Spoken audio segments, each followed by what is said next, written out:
Rajpara number 2 ગામ નજીક દેશી દારૂના બુટલેગર પર જનતા રેડ આજરોજ તારીખ 30 ડિસેમ્બર 2025ના મંગળવારના સવારના 10:30 કલાકે વાત કરીએ તો તળાજા તાલુકાના રાજપરા નંબર 2 ગામ નજીક દેશી દારૂના બુટલેગર પર જનતા રેડ કરવામાં આવી હતી, જેમાં મોટા પ્રમાણમાં દેશી દારૂનો જથ્થો મળી આવ્યો હતો। બનાવની જાણવા મળતી માહિતી મુજબ ભાવનગર જિલ્લાના તળાજા તાલુકાના અને અલંગ પોલીસ મથક નીચે આવતા રાજપરા નંબર 2 ગામ નજીક કેટલાક જાગૃત યુવાનો દ્વારા દારૂની હેરાફેરી કરતા બાઇક ચાલકને રોકવામાં આવ્યો હતો અને તેમને તપાસ કરવામાં આવતા તેમની પાસેથી મોટા પ્રમાણમાં દેશી દારૂનો જથ્થો મળી આવ્યો હતો અને બનાવની જાણ અલંગ પોલીસ મથકને કરવામાં આવી હતી।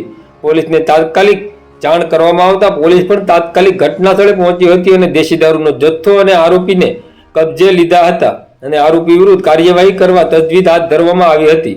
જોકે દેશી દારૂનો મોટા પ્રમાણમાં જથ્થો હોય અને 31ને એક જ દિવસ બાકી છે ત્યારે દેશી દારૂનો જથ્થો ઝડપી લેવામાં યુવાનોને સફળતા મળી હતી।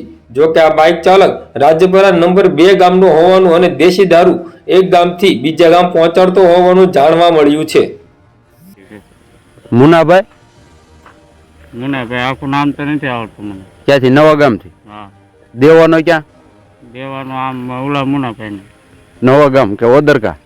વદરકા। ઓદરકા મુનાભાઈ દેવાનો, નવા ગામ મુનાભાઈ પાસે લાવ્યો, હા બરોબર। આ કેટલો? એક કોથળો, આ બે, આ નંબર પ્લેટ ગાડીની, આ કોથળો કેટલો છે? 200 લીટર છે?